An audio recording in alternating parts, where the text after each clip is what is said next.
కానీ మనం స్ట్రాంగ్ గా ఉండాలంటే ఏం చేయాలి? ప్రతి ఇంట్లో ఒక రాధా మనోహర్ దాస్ పుట్టాలా? ఒక శివాజీ. అగర్ శివాజీ నా హోతే సారే హిందుస్థాన్ సుంతి పోయేగా. పేరింటే చాలు ఒక వైబ్రేట్. హిందువులు బాగా వినాలి. వందనము రఘునందన శ్రీదమా నాతో వాదమా లేక భేదమా ఆపై మోదమా. కానీ మనం స్ట్రాంగ్ గా ఉండాలంటే ఏం చేయాలి? ప్రతి ఇంట్లో ఒక రాధా మనోహర్ దాస్ పుట్టాలా? ఒక శివాజీ. అగర్ శివాజీ నా హోతే సారే హిందుస్థాన్ సుంతి పోయేగా.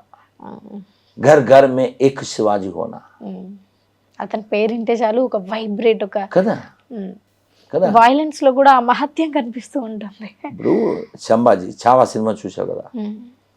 వాడు ఔరంగజేబు వచ్చి ఆ గోళ్ళు పీకి కళ్ళు పీకి పళ్ళు పీకి అంత కొల్లబొడిస్తే నువ్వు మా మతంలోకి వచ్చేయంటే ఏం చెప్పాడు ఆయన? నువ్వు మా మరాఠీలతో చేతులు కలుపు, నువ్వు మతం కూడా మారక్కర్లేదు అంటే వాడు ఏదో అరిస్తే చెప్తాడు, చావా మా షేర్ కి బచ్చా. తెలుసు కదా చావంటే సింహం పిల్ల, పులి పిల్ల. కాబట్టి ఒక సింహ విక్రమ పరాక్రమం కలిగినటువంటి వాళ్ళు ప్రతి ఇంట్లో ఉంటే ఈ దరిద్రం సమూలంగా నాశనం అవుతుంది. కాబట్టి హిందువులు బాగా తినాలి, హిందువులు బాగా వినాలి, హిందువులు బాగా కనాలి. బలమైన హిందువులు ఉంటే ఈ దరిద్రం అంతా పోతుంది. ప్రతి మసీదు చర్చి కూడా ఇక్కడ ఇటుకలతోనే కట్టబడింది, ఇక్కడ మట్టిలోనే నిర్మితమైంది. ఇక్కడ పుట్టిన ప్రతి ముస్లిం క్రైస్తవుడు అని చెప్పుకునే ప్రతివాడు హిందూ మూలాలు కలిగిన వాడే. గురుగారు వాళ్ళు కట్టుకున్నా పర్లేదు, మనం ఇప్పుడు వాటి జోలికి కూడా వాటి అనువంచులకు కూడా వెళ్ళలేదు. మనకున్న గుళ్ళే మనం పట్టించుకోలేము, ఇంక వాడిది మనకెందుకు.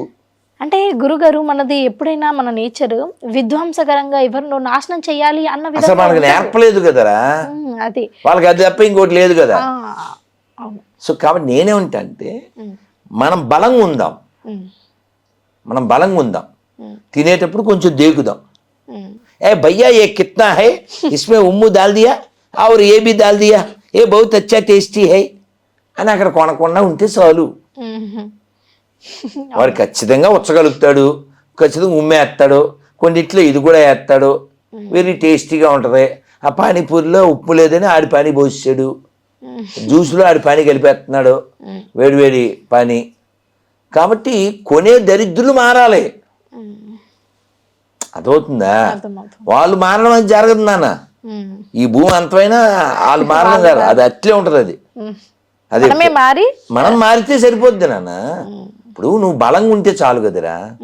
ఇప్పుడు పాకిస్తాను అడుగు తింటుంది, ఎందువల్ల? ఇక్కడ బలమైన నాయకుడు ఉన్నాడు కాబట్టి. అదైందా? వాళ్ళు అడుక్కు తింటున్నారు, ఎందువల్ల? ఇక్కడ బలమైన నాయకుడు ఉన్నాడు కాబట్టి. లేకపోతే వాళ్ళు ఎలా బతికేవారు తెలిసారా? ఈ కాంగ్రెస్ పరిపాలన ఉన్నంతకాలం వాళ్ళ పార్టీ కదా కాంగ్రెస్.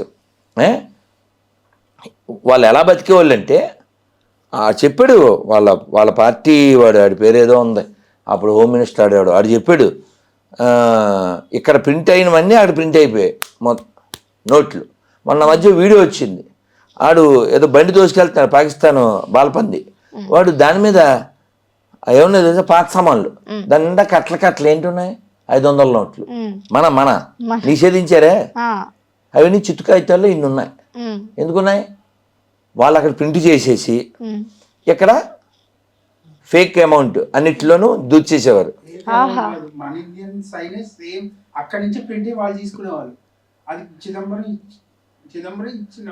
తెలుసుదా నేను చెప్పింది ఆడి గురించే, అర్థమైందా? చిదంబరం రహస్యమే నేను చెప్పింది, అర్థమైందమ్మా? సో వాళ్ళు మన డబ్బులతోనే బతికేది. ఇన్ని మాటలు ఎందుకు? తెలుసు. సో కాబట్టి నేనేమంటా అంటే ఇప్పుడు మార్పు కొంత వచ్చింది. మొన్న తిలక్ వర్మ కప్పు విన్ అయినప్పుడు ఆడొచ్చి ఇవ్వబోయాడు పాకిస్తాన్ మంత్రి, తీసుకోలేదు, షేక్ హ్యాండ్ తీసుకోలేదు. మన ఆడపిల్లలు కూడా బంగారు తల్లులు నీలాగా వాళ్ళు ఏదో ఆడడానికి వెళ్ళారు అక్కడ వాళ్ళతో ఏదో ప్లేస్లో, సెకండ్ ఇవ్వలే, మగోళ్ళే కాదు మేము కూడా. కాబట్టి మనలో మార్పు వస్తే బోల్డ్ అంత మార్పు వస్తుందన్న.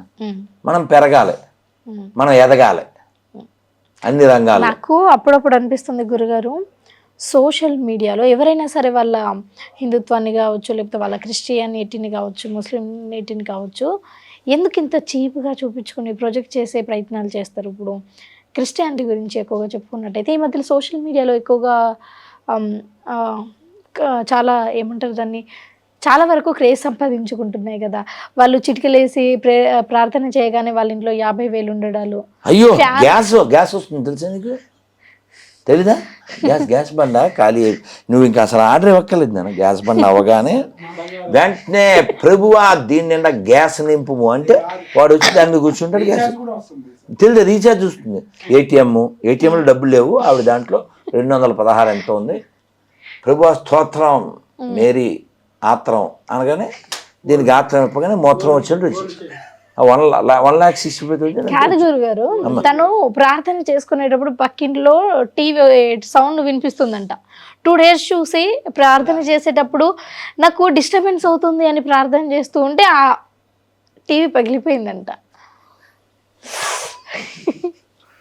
ప్రభువా ఏమి రాత్రికాలపు ఘోరము.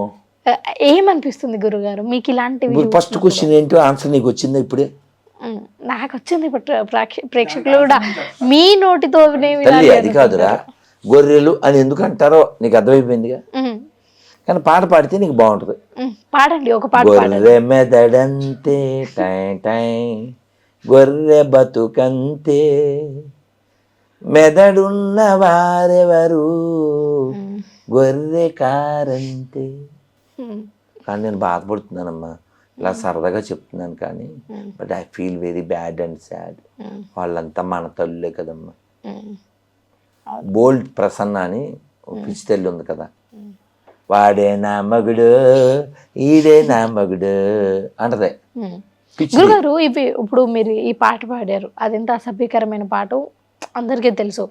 అండ్ ఈ చిన్న చిన్నవి ఇలా కోరుకోగానే అలా పక్కింట్లో ఇల్లు పగిలిపోవడము, బంగారం రావడం, ఇవన్నీ వాళ్ళు బంగారం గురించి అంటే బాగుంది. దాని ఎవరికో గర్భసంచి వచ్చింది, అదే ప్లాస్టిక్ సంచిలాగే.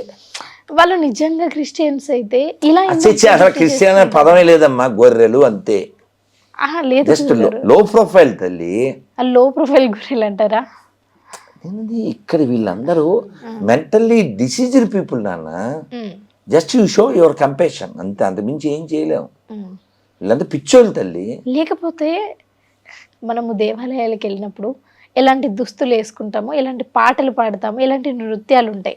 కానీ రీసెంట్గా ఏదో చూశాను, ఈ జీసస్ది సంథింగ్ ఏదో చేసేటప్పుడు పైన పాట పాడుతూ డ్యాన్స్ చేస్తారు. ఆ డ్యాన్స్ ఆ పాటకి ఆ సంబంధం లేకుండా దేవుని దగ్గర నిజంగా పాడాల్సిన పాటేనా అది అనిపించింది. ఇంతకుముందు మీరు అన్నారు కదా నా మొగుడు సంథింగ్ సో అండ్ సో అలాగా, అలా ఎందుకు చేస్తారంటారు? సో ఇప్పుడు ఎప్పుడైనా దెయ్యం పడితే ఏమవుతుంది నాన్న? అనారోగ్య పాలవుతారు. దెయ్యం పట్టి మైండ్ అది అన్నమాట. వీళ్ళకి బైబిల్ అనే దెయ్యం పట్టింది, అందువల్ల అలా దిగజారుతారు. నీకు కావాలితే శాంపిల్ ఒక గొర్రెకి ఫోన్ చేస్తాను, నువ్వే చూడు. బ్యాలెన్స్ నాకు కూడా ఇలా ఈ ఫోన్లు బ్యాలెన్స్, వీళ్ళందరూ ఫోన్లు మిస్డ్ కాల్లో ఒకటైనా తగ్గుద్ది కదా. అర్ధరాత్రి పాపి, వీడి పేరు అర్ధరాత్రి చేశాడు. ఎప్పుడు చేశాడు? 23/9 పోయిన నెల 23, ఇది 10వ నెల 7 అంటే 2 వారాల పైన అయింది. ఇతని పేరు ఇస్రాయేల్. మిమ్మల్ని ప్రేమించే పాపలు కూడా ఉంటారా గురుగారు? ఇంకా పూర్తిగా బైబిల్ ఎక్కకపోతే నేను ప్రేమిస్తారు, అది విషయం ఉంది. అది ఎక్కితే ప్రేమించలేరు. కానీ పాప పడుకున్నట్టున్నాడు, పాపం పాపి. అర్ధరాత్రి పాప పడుకున్నాడు అప్పుడే తల్లి. సో వాస్తవానికి అమ్మా వాళ్ళు అలా దిగజారడానికి కారణం ఏంటంటే వాళ్ళ హృదయంలో ఆ యొక్క చీకటి ఉండడం, వాళ్ళ మెదడులో ఈ బైబిల్లోని పెండకొప్ప ఎక్కింది. ఉమ్, అదే వాళ్ళకి ఒక్క త్యాగరాజు కృతి ఎక్కితే ఎంత ఆనందంగా ఉంటారు. ఉమ్, త్యాగరాజ వారు చూడు, ఉమ్, వందనము రఘునందన సేతుబంధన భక్త చందన రామ వందనము రఘునందన ఉమ్, శ్రీదమా నాతో వాదమా లేక భేదమా ఆపై మోదమా వింటిని నమ్ముకొంటిని శరణంటిని రమ్మంటిని వందనము రఘు నందన సేతుబంధన భక్త చందన రామ వందనము రఘు నందన వీడను పరుల వేడను నీ వాడను భక్తి ఓడను. ఇలా ఆనందంగా గడపచ్చు కదా. ఉమ్. ఈ గొర్రె కూడా పడుకున్నట్టుంది అట్లా.